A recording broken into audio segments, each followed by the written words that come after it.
अस्सलाम वालेकुम। लो जी सज्जनों, बेलियो ते मित्रों, तुसीं देख रहे हो पंजाबी चैनल। तुहाडा सारे दा लाइक कमेंट ते चैनल सबसक्राइब करने का बहुत शुक्रिया। लो जी, दो सिमा वाला मोबाइल अमेरिका च लगा फिर रहा। हाँ जी, और समझ नहीं आ रही एकदम जेड़ा दो सिम वाला मोबाइल है एक सिम वाला हो गया। ए की चक्कर है, समझ नहीं आई कि दो सिम वाला चंगा भला हट्टा कट्टा मोटा जिहा सी एकदम पतला होया और इन्ना क पतला हो गया कि वाह याद लगना शुरू हो गया। अजीबो गरीब किस्म की खलाई मखलूक लग रहा, समझ नहीं आ रही है भुट्टो नूं की हो गया। हाँ, तो कुछ लोग कह रहे हैं कि भाई कोई टीके टूके ला रहा। हाँ, इन्हें टीके टुकियां का पता करवाया माई को। माई ने तो खैर गुब्बारा पवाया सी। हाँ, मेरा मतलब स्टमक दे विच गुब्बारा पै जांदा एक। हाँ, वो फुल जांदा ते फिर रोटी शोटी नहीं खा सकते तुसीं, ते ओह फिर तुहाडा वजन जिहड़ा ना आस्ता आस्ता घटना शुरू हो जांदा। लेकिन ਇਹਦੇ बारे ਜਿਹੜੀਆਂ ਨਾ ਉਹ ਇਤਲਾਹਾਂ ਆ ਰਹੀਆਂ ਨੇ ਕਿ ਟੀਕੇ ਲਵਾਏ ਨੇ ਇਹਨੇ। ਹੁਣ ਤੁਸੀਂ ਕਹੋਗੇ ਯਾਰ ਕਿਹੜੇ ਟੀਕੇ ਲਵਾਉਂਦੇ, ਪਹਿਲੇ ਵੀ ਤਾਂ ਟੀਕੇ ਲਵਾਉਂਦਾ ਸੀ। ਉਹ ਦੂਸਰੇ ਟੀਕੇ ਹੁੰਦੇ ਨੇ। ਇਹ ਟੀਕੇ ਜਿਹੜੇ ਨੇ ਇਹ ਵਜ਼ਨ ਘੱਟ ਕਰਾਉਣ ਵਾਲੇ ਨੇ। ਉਹ ਦੂਸਰੇ ਇੰਜੋਇਮੈਂਟ ਦੇ ਟੀਕੇ ਹੁੰਦੇ ਨੇ। ਟੀਕਾ ਲਾ ਕੇ ਬੰਦਾ ਸਾਫ ਕਰ ਜਾਏ, ਦੂਜੀ ਦੁਨੀਆ 'ਚ ਪਹੁੰਚ ਜਾਂਦਾ। ਲੇਕਿਨ ਖੈਰ ਵਜ਼ਨ ਘਟਾਇਆ, ਪੁੱਛਿਆ ਗਿਆ ਪੁੱਟਾਂ ਨੂੰ। ਇਹਨੇ ਕਿ ਆਪਣਾ ਜਾਲੀ ਪੁੱਟਾ ਕਿ ਵੀ ਇਹ ਕੀ ਹਿਸਾਬ ਕਿਤਾਬ ਕਹਿੰਦੇ। ਜਾਲੀ ਪੁੱਟਾ ਕਹਿੰਦਾ ਕਿ ਚੀਨੀ ਖਾਣਾ ਛੱਡ ਦਿਓ, ਰੋਟੀ ਖਾਣਾ ਛੱਡ ਦਿਓ। वो की खाई है भाई फिर दसो। रोटी तो वैसे ही महंगी कर छड़ी तुसीं सारिਆਂ ने रल के, है जी। और चीनी अजकल जी ना और ना पाए तो तुसीं कह लो कि पता नहीं बहुत महंगी हो गई है। हाँ, हिसाब किताब जो बड़ा औखा है। तो खैर सिम वाला मोबाइल, दो सिम वाला मोबाइल जो वो लगा फिर रहा है अमरीका दे विच और जाके दिखा रहा कि देखो मेरी कारीगरी कि मैं क्या कमाल किस्म का जो रिप्रजेंट कर रहा वा भुट्टो फैमिली। हाँ, अपने आप को रिप्रजेंट कर रहा। तो शायद किसी ने कहा भी हो कि भाई जिवें माई पतली हुई है, माई भी पहले चंगा भला थैला होंदा सी। पुरानियां तुसीं ना माई दियां देखो ना, माई तंदूर वाली, माई जरनैली टिक्कियां वाली ते माई कतरी कबाबां वाली। हाँ, मैं कहना माई सुज भड़ोला एडा थैला होंदी सी माई। हाँ, तो फिर माई नूं किसी ने दस्सिया कि भाई माई एवें नहीं, जरनैल काबू करना तो फिर पतली सी।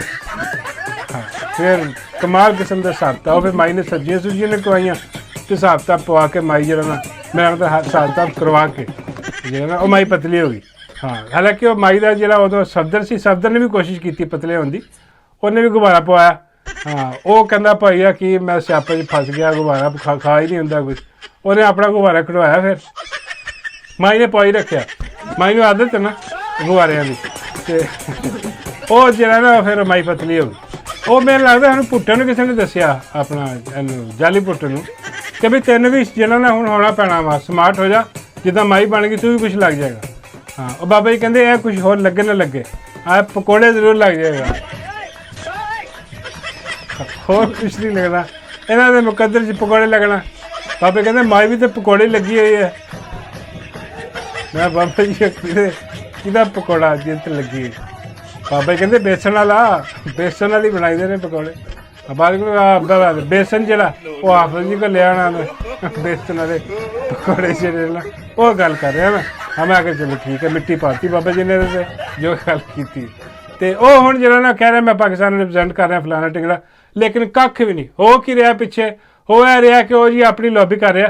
वो कह रहा कि जी मैंने वज़ीर आज़म बनाओ, लेकिन प्रॉब्लम है कि पुत्र वज़ीर आज़म बनने वास्ते ना हाँ कोई शायद देनी तो कोई लैनी पैंदी है।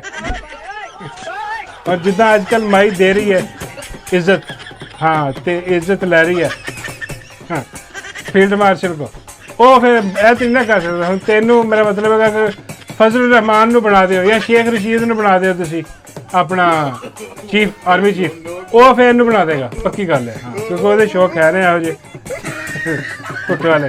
तो लेकिन हुण हो की रहा, मैनू फजल रहमान तो याद आया। देखो फजल रहमान एडा वड्डा, मेरा मतलब है कि 2 नंबर आदमी है। ये वही मौलाना जिन्होंने असीं कहंदे सी कि मौलाना के चेहरे तो नूर बरस रहा है, मौलाना तेरी क्या बात है, मौलाना तेरे जानसार बेशुमार बेशुमार। मौलाना ने जरा ना वो दसता सी कि लो जी आ जी 26वीं तरमीम जो ऐसे असीं वोट ही बनाया 2 नंबर ये सारा। लेकिन चुप करके रात दिन अंधेरे से मौलाना निकलिया, वोट वोट पा के आ गया। एडा वड्डा 2 नंबर आदमी, यकीन करो। और अज देखो अमरीका ने मैसेज खड़ा, अमरीका जिंदाबाद का जिहड़ा फंक्शन हो रहा वा, उन्हों की कोई अमरीका की कोई सालगिरह कोई हिसाब किताब है, उत्थे पहुंचा होया जनाब। और किदों पहुंचा होया, ਜਦੋਂ ਗਜ਼ਾ ਦੇ ਬਾਰਾ ਦੇ ਵਿੱਚ ਉਹ ਇੱਕ ਜੰਗਬੰਦੀ ਦਾ ਜਿਹੜਾ करारदाद ਸੀ ਉਹਨੂੰ ਅਮਰੀਕਾ ਨੇ ਵੀਟੋ ਕਰ ਦਿੱਤਾ कि जी नहीं जी जंगबंदी नहीं होनी जी, जारी रखो सारा जो उत्थे ਗਰੀਬ ਬਿਮਾਰ ਤੁਸੀਂ ਕਹਿ ਰਹੇ ਹੋ ਉੱਥੇ ਮਜ਼ਲੂਮਾਂ ਨੂੰ ਜਿਹੜਾ ਮਾਰਿਆ ਜਾ ਰਿਹਾ ਉਹ ਜਾਰੀ ਰੱਖੋ। ਤੇ ਉਸ ਟਾਈਮ ਮੌਲਾਨਾ ਸਾਹਿਬ ਪੱਗੜ ਪੁੱਗੜ ਪਾ ਕੇ ਤੇ ਚੋਰਾਂ ਲੁਟੇਰਿਆਂ ਦੇ ਨਾਲ ਉੱਥੇ ਖੜਾ ਤੇ ਅਮਰੀਕਾ ਦੇ ਕੌਮੀ ਤਰਾਨੇ ਤੇ ਖੜਾ ਹੋ ਕੇ ਅਦਬ ਤੇ ਸਲਾਮ ਪੇਸ਼ ਕਰ ਰਿਹਾ ਸੀਗਾ। ਹੁਣ ਅੰਦਾਜ਼ਾ ਕਰੋ ਯਾਰ ਕਿੱਡੀ 2 ਨੰਬਰੀ ਕਿੱਡੀ ਮੁਨਾਫਕਤ ਆ। ਬਈ ਮੌਲਾਨਾ ਤੂੰ ਸ਼ਰਮ ਨਾਲ ਡੁੱਬ ਕੇ ਮਰ ਜਾਂਦਾ ਉੱਥੇ, ਤੂੰ ਕਿਸ ਮੂੰਹ ਨਾਲ ਗੱਲ ਕਰੇਗਾ। ਇਹਨੇ ਕਾਨਫਰੰਸ ਯਾਦ ਹੈ ਤੁਹਾਨੂੰ ਕਿੱਡੀ ਕਾਨਫਰੰਸ ਹੋਈ ਸੀਗੀ, ਉਹ ਗਜ਼ਾ ਦੀ ਕਾਨਫਰੰਸ ਇਹ ਉਹ ਸਾਰਾ ਉੱਥੇ ਕਹਿੰਦੇ ਲੋ ਜੀ ਜਹਾਦ ਹੋ ਗਿਆ ਜੀ, ਫਰਜ਼ ਹੋ ਗਿਆ ਜੀ, ਫਲਾਨਾ ਹੋ ਗਿਆ, ਆ ਜਾਓ ਜੀ ਨਿਕਲ ਆਓ ਜੀ ਕਰ ਲਓ ਜੀ। ਆ ਉਹੀ ਅਮਰੀਕਾ ਜਿੱਥੇ ਤੋਂ ਮੌਲਾਨਾ ਖੜਾ, ਲੇਕਿਨ ਮੌਲਾਨਾ ਦੀ ਮੁਨਾਫਕਤ ਜਿਹੜੀ ਹੈ ਨਾ ਉਹ ਅੱਜ ਦੀ ਥੋੜ੍ਹੀ ਹੈ। ਇਹ ਉਹੀ ਯਾਦ ਕਰੋ ਮੌਲਾਨਾ ਜਾ ਕੇ ਅਰਜ਼ੀਆਂ ਪੇਸ਼ ਕਰ ਰਿਹਾ ਸੀ ਕਿ ਜੀ ਮੈਨੂੰ ਬਣਾ ਦੇ ਵਜ਼ੀਰ ਆਜ਼ਮ, ਹਾਂ ਤੇ ਸਮਝੋ ਤੁਸੀਂ ਆਪ ਹੀ ਹੋ ਵਜ਼ੀਰ ਆਜ਼ਮ, ਹਾਂ ਜੋ ਮਰਜ਼ੀ ਕਰੋ ਦੰਦਰ ਆਂਦੇ ਪਿੰਦੇ ਮਸਲਾ ਹੀ ਕੋਈ ਨਹੀਂ ਹੈ। ਇਹ ਮੌਲਾਨਾ ਦਾ ਹਾਲ ਹੈ, ਅੰਦਾਜ਼ਾ ਕਰੋ ਹੁਣ ਕਿਸ ਮੂੰਹ ਨਾਲ ਆ ਕੇ, ਬਲਕਿ ਐਸੇ ਮੂੰਹ ਨਾਲ, ਉਹੀ ਮੂੰਹ ਹੈ ਜਿਹੜਾ 26ਵੀਂ ਤਰਮੀਮ ਤੋਂ ਪਹਿਲੇ ਕਹਿੰਦਾ ਸੀ ਕਿ ਅਸੀਂ ਵੋਟ ਨਹੀਂ ਪਾਣਾ, ਵੋਟ ਪਾ ਕੇ ਉਸੇ 26ਵੀਂ ਤਰਮੀਮ ਨੂੰ ਜਿਹੜਾ ਨਾ ਉਹ ਬਣਾ ਸਵਾਰ ਕੇ ਆ ਕੇ ਤੇ ਐਸੇ ਮੂੰਹ ਨਾਲ ਆ ਕੇ ਕਹਿੰਦਾ ਸੀਗਾ ਲੋ ਜੀ ਸਾਡੇ ਕੋਲ ਤਾਂ ਹਰ ਚੁਆਇਸ ਕੋਈ ਨਹੀਂ, ਗਲਤੀ ਸਾਰੀ PTI ਦੀ ਆ। ਹਾਂ ਮਰੇ ਵੋਟ ਤੂੰ ਆਪ ਪਾਇਆ ਜਾ ਕੇ ਸਾਰਾ, ਗਲਤੀ PTI ਦੀ। ਬੜੀ ਬਗੈਰਤੀ ਹੈ ਇਹੋ ਜਿਹੀ ਹਰਕਤ ਜਿਹੜੀ ਹੈ ਨਾ। ਮੌਲਾਨਾ ਨੂੰ ਸ਼ਰਮ ਆਉਣੀ ਚਾਹੀਦੀ ਹੈ। ਔਰ ਮੌਲਾਨਾ ਦੇ ਜਿਹੜੇ, ਹਾਲਾਂਕਿ ਮੈਂ ਬੜਾ ਸੌਫਟ, ਮੈਂ ਕੋਈ ਲਫ਼ਜ਼ ਇਸਤੇਮਾਲ ਨਹੀਂ ਕੀਤਾ ਹੋ ਜਿਹੜਾ ਕਿ ਮੈਂ ਕਰਨਾ ਚਾਹ ਰਿਹਾ ਹਾਂ ਮੌਲਾਨਾ ਦੇ ਬਾਰੇ ਜਿਹੜਾ ਮੈਂ ਕਰਦਾ ਵਾਂ, ਲੇਕਿਨ ਖੈਰ ਮੌਲਾਨਾ ਜਿਹੜੇ ਨੇ ਉਹਨਾਂ ਨੂੰ ਹਯਾ ਚਾਹੀਦੀ ਹੈ, ਕੋਈ ਸ਼ਰਮ ਚਾਹੀਦੀ ਹੈ। ਇਹੋ ਜਿਹੀ ਬਗੈਰਤੀ ਜਿਹੜੀ ਹੈ ਨਾ ਉਹ ਮੌਲਾਨਾ ਦੇ ਪੈਰੋਕਾਰ ਵੀ ਦੇਖਣ ਹੁਣ ਕਿ ਮੌਲਾਨਾ ਅਮਰੀਕੀ ਏਜੰਟ ਹੈ ਬੜਾ ਵੱਡਾ, ਹਾਂਜੀ ਹੋਰ ਕੁਝ ਨਹੀਂ। ਅਤੇ ਦੂਜੀ ਗੱਲ ਜਿਹੜੀ ਹੈ ਉਹ ਅਜੀਬ ਸਿਸਟਮ ਚੱਲਿਆ ਪਿਆ ਵੀ ਹਰ ਪਾਸੇ ਇੱਕੋ ਹੀ ਨਾਰਾ ਨਜ਼ਰ ਆ ਰਿਹਾ। ਹੁਣ PTI ਦੇ ਵਿੱਚ ਵੀ ਉਹ ਕਹਿ ਰਹੇ ਨੇ ਜੀ ਫੀਲਡ ਮਾਰਸ਼ਲ ਜ਼ਿੰਦਾਬਾਦ। ਅੰਦਾਜ਼ਾ ਕਰੋ ਕੀ ਹੋ ਰਿਹਾ। ਆਹ ਨਵੀਂ ਸੁਣ ਲਓ ਜ਼ਰਾ, ਫਿਰ ਤੁਹਾਨੂੰ ਮੈਂ ਪੁਰਾਣੀ ਵੀ ਸੁਣਾਉਣਾ ਵਾ ਜਿਹੜੀ ਕੋ ਲੰਮੀਆਂ ਜ਼ੁਲਫਾਂ ਵਾਲੀ ਜਿਹੜੀ ਉਹ ਡੈਨ ਹੈਗੀ ਹੈ, ਆਪਣੇ ਬੱਚੇ ਖਾਣ ਵਾਲੀ ਡੈਨ ਜਿਹੜੀ ਹੈ, ਉਹ ਜਿਹੜਾ ਵੱਡਾ ਮੁੱਛਲ ਹੈ ਗੰਡਾਪੁਰ, ਉਹਦੀ ਵੀ ਸੁਣਾਉਣਾ ਵਾ। ਤੇ ਇਹ ਸੁਣ ਲਓ ਇਹ ਕੀ ਕਹਿ ਰਿਹਾ ਪਹਿਲੇ। फौज की कौशल भाई एक बात तो सिंपल जवाब दें। कौशल भाई एक फील्ड मार्शल जिंदाबाद है। कौशल भाई हम भी कहते हैं पाक फौज जिंदाबाद है, फील्ड मार्शल भी जिंदाबाद कहें, फील्ड मार्शल भी जिंदाबाद। वो कह दिया। चलो अब आप दें, अब ज्यादा दें, अब लगाएं। I love you भाईजान, I love you जवाब तो दे रहा हूं। ਹੁਣ ਅੰਦਾਜ਼ਾ ਕਰੋ ਤੁਸੀਂ, ਹਾਂਜੀ ਹੁਣ ਕਹਿ ਰਿਹਾ ਕਿ ਜੀ ਉਹ ਵੀ ਫੀਲਡ ਮਾਰਸ਼ਲ ਵੀ ਜ਼ਿੰਦਾਬਾਦ, ਹਾਂਜੀ ਸਾਰਾ ਕੁਝ ਜ਼ਿੰਦਾਬਾਦ।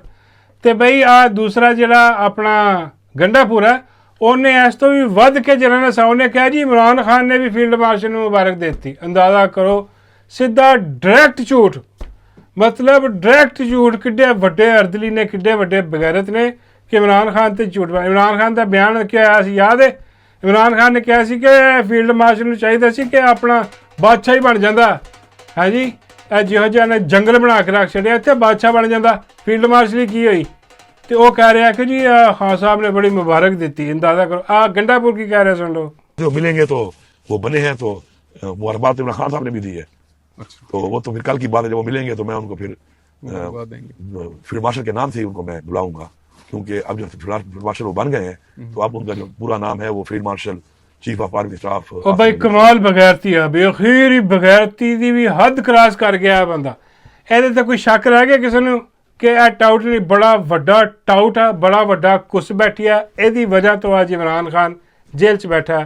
ਇਹਦੀ ਵਜ੍ਹਾ ਤੋਂ 26ਵੀਂ ਆਈਨੀ ਤਰਮੀਮ ਵੀ ਹੋਈ ਜਿਹੜੀ ਕਿ ਤੁਹਾਨੂੰ ਯਾਦ ਹੈ ਉਸ ਤੋਂ ਪਹਿਲੇ ਇੱਕ ਜੰਮੇ ਗਫੀਰ ਆਇਆ ਸੀ ਔਰ ਇਹ ਬਗੈਰ ਟੈਂਕੀ 'ਚ ਲੁਕ ਗਿਆ ਸੀ। ਟੈਂਕੀ ਨਹੀਂ 'ਚ ਲੁਕਿਆ, ਇਹ ਹਰਾਮੀ ਉਦੋਂ ਵੀ ਡਿੱਗੇ 'ਚ ਲੁਕਿਆ ਸੀ ਕਿਸੇ ਦੀ ਬਗੈਰਤ ਆਦਮੀ। ਉਹਦੇ 'ਚ ਵੜ ਕੇ ਤੇ ਜਾ ਕੇ ਦੱਸ ਰਿਹਾ ਕਿ ਮੈਂ 12 ਸੂਬੇ ਘੁੰਮ ਕੇ ਆਇਆ ਵਾਂ, ਜ਼ਿਲ੍ਹੇ ਘੁੰਮ ਕੇ ਆਇਆ ਵਾਂ। ਅਜੀਬੋ ਗਰੀਬ ਸਿਸਟਮ ਇਹਦਾ। ਹਾਂ ਹੁਣ ਇਹ ਜਨਾਬ ਕਹਿ ਰਿਹਾ ਕਿ ਦੇਖੋ ਜੀ, ਅੱਛਾ ਲਓ ਜੀ ਹੁਣ ਤਾਂ ਮੈਨੂੰ ਲੱਗਦਾ ਅਗਰ ਤੇ PTI ਦੀ ਲੱਗਦਾ ਹੈ ਜਿਹੜੀ ਲੀਡਰਸ਼ਿਪ ਹੈ ਜਿਸ ਤਰ੍ਹਾਂ ਇਹ ਜਾ ਰਿਹਾ ਸਾਰਾ ਸਿਸਟਮ ਸ਼ੁਰੂ ਹੋ ਰਿਹਾ ਜ਼ਿੰਦਾਬਾਦ ਦੇ, ਇਹ ਮੈਨੂੰ ਲੱਗਦਾ ਕਿ ਹਰ ਬੰਦਾ ਹੁਣ ਜ਼ਿੰਦਾਬਾਦ ਦੇ ਨਾਰੇ ਲਾਉਂਦਾ ਨਜ਼ਰ ਆਏਗਾ। ਹਾਂ ਪਿੱਛੇ ਹੋਰ ਰਹਿ ਕੋਈ ਨਹੀਂ ਗਿਆ। ਦੇਖੋ ਅੰਦਾਜ਼ਾ ਕਰੋ ਹਰ ਬੰਦਾ ਹੀ ਕੰਪਰੋਮਾਈਜ਼ ਹੋ ਗਿਆ। ਇੱਕ ਮੁਰਸ਼ਦ ਇਮਰਾਨ ਅਹਿਮਦ ਖਾਨ ਅੰਦਰ ਨਿਆਜ਼ੀ ਜਿਹੜਾ ਕੋਈ ਵੀ ਤਿਆਰ ਨਹੀਂਗਾ ਕਿ ਉਹਦੀ ਪਾਲਿਸੀ ਨੂੰ ਅੱਗੇ ਲੈ ਕੇ ਚੱਲਿਆ ਜਾਏ, ਕੋਈ ਵੀ ਉਹਦੇ ਬਿਆਨੀਆਂ ਦੇ ਨਾਲ ਖੜਾ ਹੋਣ ਲਈ ਤਿਆਰ ਨਹੀਂਗਾ। ਤੇ ਉਹਨੇ ਮੁਰਸ਼ਦ ਨੇ ਪਹਿਲੇ ਹੀ ਕਹਿ ਦਿੱਤਾ ਕਿ ਬਈ ਜੇ ਤੁਸੀਂ ਇਸ ਬਿਆਨੀਏ ਦਾ ਬੋਝ ਨਹੀਂ ਚੁੱਕ ਸਕਦੇ ਤੇ ਘਰ ਚਲੇ ਜਾਓ। ਲੇਕਿਨ ਐਸੇ ਬਗੈਰਤ ਦੇ ਬੱਚੇ ਨੇ ਕਿ ਇਹ ਜਿਹੜੇ ਨਾ 2 ਵਿਕਟ ਦੇ ਦੋਨੋਂ ਤਰਫ ਵੀ ਖੇਲ ਰਹੇ ਨੇ, ਹਾਂ ਉਤੋਂ ਘਰ ਵੀ ਨਹੀਂ ਜਾ ਰਹੇ। ਹੁਣ ਇਹ ਕਿ ਖਾਨ ਇਹਨਾਂ ਨੂੰ ਨਾ ਫੜ ਕੇ ਕੱਢੇ ਇਹਨਾਂ ਬਗੈਰਤਾਂ ਨੂੰ, ਇਹਨਾਂ ਨੇ ਸਾਰਾ ਤਬਾਹੀ ਫੇਰ ਕਰਾ ਦਿੱਤੀ। ਉਹ ਜ਼ਾਲਮ ਜਾਬਰ ਦੀ ਹਿਮਾਇਤ ਕਰਨ ਦੇ ਨੇ ਆ ਕੇ ਇਹਨਾਂ ਨੇ ਵੀ ਯਜ਼ੀਦ ਦੀ ਬੈਅਤ ਕਰ ਲਈ। ਉਹ ਬਈ ਜੇ ਇਹੋ ਜਿਹਾ ਸਿਸਟਮ ਹੈ ਵੇ ਹਾਂ ਤੇ ਫਿਰ ਖੁੱਲ੍ਹ ਕੇ ਦੱਸੋ ਲੋਕਾਂ ਨੂੰ ਕਿ ਬਈ ਸਾਡੀ ਹੁਣ ਪਾਲਿਸੀ ਇਹੀ ਹੈ, ਅਸੀਂ ਉਹਨਾਂ ਜ਼ਿੰਦਾਬਾਦ ਦੇ ਨਾਰੇ ਲਾਣੇ ਨੇ, ਹਾਂਜੀ ਅਸੀਂ ਯਜ਼ੀਦ ਦੀ ਬੈਅਤ ਹੀ ਕਰਨੀ ਹੈ। ਅਸੀਂ ਫਿਰੌਨ ਨੂੰ ਸਜਦੇ ਹੀ ਕਰਨੇ ਨੇ। ਹਾਂ ਫਿਰ ਦੱਸ ਦਿਓ ਤਾਂ ਕਿ ਤੁਸੀਂ ਅਲੱਗ ਹੋ ਜਾਓ ਤੇ ਅਸੀਂ ਅਲੱਗ ਹੋ ਜਾਈਏ। ਵੈਸੇ ਹੁਣ ਵੀ ਹੈ ਹੀ ਅਲੱਗ ਹੀ ਪ੍ਰੋਗਰਾਮ ਹੀ ਹੈ, ਕਿਉਂਕਿ ਸਾਨੂੰ ਪਤਾ ਲੱਗ ਗਿਆ ਹਜੇ ਵੀ ਇਹ ਛੁਪੇ ਹੋਏ ਨੇ। ਖੁੱਲ੍ਹ ਕੇ ਜ਼ਾਹਰ ਕਰੋ ਨਾ, ਜ਼ਿੰਦਾਬਾਦ ਦੇ ਨਾਰੇ ਲਾਓ ਖੁੱਲ੍ਹ ਕੇ, ਸਾਰਾ ਬੇੜਾ ਗਰਕ ਇਹਨਾਂ ਦਾ ਹੋਏ। ਔਰ ਉੱਤੋਂ ਦੂਜੇ ਜਿਹੜੇ ਬਗੈਰਤ ਲੋਕ ਜਿਹੜੇ ਕਹਿ ਰਹੇ ਸੀ ਕਿ ਲੋ ਜੀ 5 ਤਰੀਕ ਨੂੰ ਜਨਾਬ ਇਮਰਾਨ ਖਾਨ ਦੀ ਰਿਹਾਈ ਹੋ ਜਾਣੀ, ਉਹ ਲੁਕੇ ਫਿਰਦੇ ਆ, ਜਿਹੜਾ ਪਤਾ ਨਹੀਂ ਕੀ ਬਰਲਾਸ ਨਾਮ ਸੀ, ਲੋਕੀ ਲੱਭਦੇ ਫਿਰਦੇ ਨੇ ਮਜ਼ਹਬ ਰਜ਼ਾਸ ਨੂੰ ਛਿੱਤਰ ਲੈ ਕੇ, ਛਿੱਤਰ ਲੈ ਕੇ ਪਿੱਛੇ ਹੋ ਰਹੇ ਆ ਕਿ ਵੀ ਆ ਕੇ ਸਾਨੂੰ ਦੱਸ ਆ ਕੀ ਹਿਸਾਬ ਕਿਤਾਬ ਲਾਇਆ ਅੱਜ, ਤੇ ਬੇੜੇ ਹੀ ਗਰਕ ਹੋਣ ਤੁਹਾਡੇ। ਕਿੱਥੇ ਛੱਡਣ ਲੱਗੇ ਨੇ ਖਾਨ ਉਦੋਂ ਹੀ ਨਿਕਲਣਾ ਬਾਹਰ ਜਦੋਂ ਆਵਾਮ ਨਿਕਲੇਗੀ ਬਸ, ਔਰ ਆਵਾਮ ਵੀ ਛੱਪੜ ਫਾੜ ਕੇ ਨਿਕਲੇਗੀ। ਹਾਂਜੀ 10 ਲੱਖ ਕਮ ਸੇ ਕਮ ਬੰਦੇ ਜਿਹੜੇ ਨੇ ਨਾ ਉਹ ਨਿਕਲਣਗੇ ਤੇ ਖਾਨ ਨਿਕਲੇਗਾ। ਹਾਂ ਅਦਰਵਾਈਜ਼ 10 ਲੱਖ ਬੰਦਾ ਕੁਛ ਵੀ ਨਹੀਂ ਹੈਗਾ, ਯਕੀਨ ਕਰੋ ਜਿੰਨੀ ਵੱਡੀ ਆਵਾਮ ਹੈ। 24 ਕਰੋੜ 25 ਕਰੋੜ ਆਵਾਮ ਹੈ, 10 ਲੱਖ ਬੰਦਾ ਜਿਹੜਾ ਨਾ ਉਹ ਵੀ ਸਿਰਫ ਉਹਨੂੰ ਆਪਣੀ ਪੈ ਗਈ ਉਹਨੂੰ। ਹਾਂ ਉਹ ਛੋਟੀਆਂ ਚੀਜ਼ਾਂ ਦੇ ਮਗਰ ਲੱਗੇ ਨੇ ਲੋਕੀ, ਆਵਾਮ ਜਿਹੜੀ ਇਹ ਮਹਿੰਗਾ ਹੋ ਗਿਆ, ਇਹ ਹੋ ਗਿਆ, ਕਿ ਕੋਈ ਜਿਹੜਾ ਨਾ ਉਹਨੇ ਲਟਕ ਕੇ ਫਾਰਗ ਹੋ ਗਿਆ, ਕਿਸੇ ਨੇ ਕੁਛ ਕਰਕੇ ਫਾਰਗ, ਇਸ ਤਰ੍ਹਾਂ ਫਾਰਗ ਹੋਣ ਦੇ ਨੇ। ਹਾਂ ਲੇਕਿਨ ਜਿਹੜਾ ਅਸਲ ਕੰਮ ਹੈ ਉਹਦੇ ਵੱਲ ਨਹੀਂ ਆਉਂਦੇ, ਇhtਜਾਜ ਵਾਲੇ ਪਾਸੇ ਨਹੀਂ ਆਉਂਦੇ। ਔਰ ਜਦ ਤੱਕ ਉਸ ਪਾਸੇ ਨਹੀਂ ਆਉਣਗੇ ਇਹ ਕੀੜੇ ਮਕੌੜੇ ਹਸ਼ਰਾਤੁਲ ਅਰਜ਼ ਹੀ ਰਹਿਣਗੇ, ਤੇ ਐਵੇਂ ਹੀ ਇਹਨਾਂ ਨੇ ਜਿਹੜਾ ਨਾ ਅਗਲੇ ਜਾਣ ਤੁਰ ਜਾਣਾ। ਖੈਰ ਐਨੀਵੇ ਜਨਾਬ, ਈਦ ਆ ਰਹੀ ਹੈ ਤੇ ਹੋਪਫੁਲੀ ਤੁਸੀਂ ਵੀ ਸਾਰੇ ਆਪਣਾ ਬੱਕਰੇ ਹਿਸਾਬ ਕਿਤਾਬ ਲੱਭ ਰਹੇ ਹੋਵੋਗੇ, ਹਿੱਸਾ ਹੁਸੇ ਪਾ ਰਹੇ ਹੋਵੋਗੇ, ਜਾਂ ਕੋਈ ਲੇਲਾ ਲੱਭ ਰਹੇ ਹੋਵੋਗੇ, ਕਿਉਂਕਿ ਅੱਜ ਕੱਲ੍ਹ ਲੇਲਾ ਵੀ ਬੜਾ ਮਸ਼ਹੂਰ ਹੈ, ਲੋਕੀ ਲੇਲੇ ਲੱਭ ਰਹੇ ਨੇ। ਹਾਂ ਉਹ ਕਹਿੰਦੇ ਜੀ ਸਾਨੂੰ ਵੀ ਇੱਕ ਲੇਲਾ ਜਿਹੜਾ ਨਾ ਲੱਭ ਜਾਏ, ਇੱਕ ਅੱਛਾ ਜਿਹਾ ਫੀਲਡ ਮਾਰਸ਼ਲ ਨੂੰ ਲੱਭਿਆ, ਸਲੂਟ ਠੋਕਦਾ ਜਿਹੜਾ, ਹਾਂਜੀ ਉਹ ਜਿਹੜਾ ਲੰਮਾ ਪੈ ਜਾਂਦਾ, ਤੇ ਉਹ ਸਾਰੇ ਲੱਭ ਰਹੇ ਨੇ ਅੱਜ ਕੱਲ੍ਹ। ਉਮੀਦ ਹੈ ਤੁਸੀਂ ਵੀ ਕੋਈ ਲੱਭ ਰਹੇ ਹੋਵੋਗੇ। ਉਹ ਇੱਕ ਮੈਂ ਦੇਖ ਰਿਹਾ ਸੀ ਲੇਲਾ ਜਿਹੜਾ ਨਾ, ਉਹ ਅਰਬੀਆਂ ਨੇ ਕੋਈ ਲੇਲਾ ਲਿਆ, ਹਾਂ ਉਹ ਅਸਕਰੀ ਨਿਕਲਾ, ਉਹ ਸਮਝ ਉਹਨਾਂ ਨੂੰ ਖੱਪ ਆਤੀ, ਉਹ ਕਹਿੰਦੇ ਸ਼ਬਾਜ਼ ਸ਼ਰੀਫ ਨਿਕਲਾ ਇੱਥੇ। ਹੋਇਆ ਕੀ ਆਪੇ ਦੇਖ ਲੈ।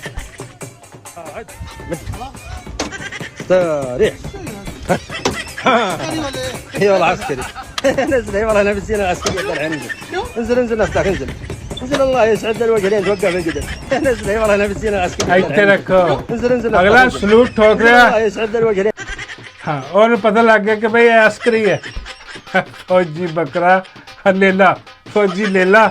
ਹਾਂ ਆ ਨਿਕਲਾ। ਉੱਥੋਂ ਉਹਨਾਂ ਨੂੰ ਯਾਦ ਆਇਆ ਕਿ ਬਈ ਉਹ ਕੱਲ੍ਹ ਜਿਸ ਨੇ ਆਪਣਾ ਮੁਰਸ਼ਿਦ ਇਮਰਾਨ ਅਹਿਮਦ ਖਾਨ ਨਿਆਜ਼ੀ ਨੇ ਉਹ ਜਿਹੜੀ ਗੱਲ ਕਹੀ ਸੀ ਕਿ ਲੇਲਿਆਂ 'ਚ ਵੀ ਜਿਹੜੇ ਨੇ ਨਾ ਉਹ ਅਸਕਰੀ ਹੁੰਦੇ ਨੇ, ਇਹਨਾਂ ਦੇ ਲੇਲੇ ਵੀ ਹੁੰਦੇ ਨੇ। ਤੇ ਉਹ ਸ਼ਬਾਜ਼ ਸ਼ਰੀਫ ਜਿਹੜਾ ਨੇ ਜਨਾਬ, ਉਹ ਅੱਜ ਕੱਲ੍ਹ ਪਤਾ ਕਰਾ ਰਿਹਾ, ਉਹ ਕਹਿੰਦਾ ਦੇਖੋ ਮੇਰਾ ਕਿੰਨਾ ਬੇੜਾ ਕਰਕੇ, ਮੈਂ ਪਹਿਲੇ ਥੋੜ੍ਹਾ ਬਦਨਾਮ ਸੀ। ਹਾਂ ਅਰਦਲੀ ਕਹਿ ਕੇ ਹਰ ਬੰਦਾ ਅਰਦਲੀ ਲਾਈ ਸੀ, ਮੈਂ ਲੇਲਾ ਕਹਿਤਾ। ਖਾਨ ਸਾਹਿਬ ਨੇ ਲੇਲਾ ਕਹਿ ਕੇ ਲਟਕਾ ਵੀ ਦਿੱਤਾ। ਹਾਂ ਲਟਕਾ ਦਿੱਤਾ ਜਿੱਥੇ ਲਟਕਣਾ ਚਾਹੀਦਾ, ਜਿੱਥੇ ਇੱਟਾਂ ਲਟਕਦੀਆਂ ਉੱਥੇ ਅੱਜ ਕੱਲ੍ਹ ਲੇਲਾ ਲਟਕ ਰਿਹਾ। ਤੇ ਉਹ ਹਿਸਾਬ ਕਿਤਾਬ ਜਿਹੜਾ ਆ ਚੱਲ ਰਿਹਾ, ਟ੍ਰੋਲਿੰਗ ਹੋ ਰਹੀ ਹੈ ਜਨਾਬ, ਸਾਰੀ ਹੋ ਰਹੀ ਆ।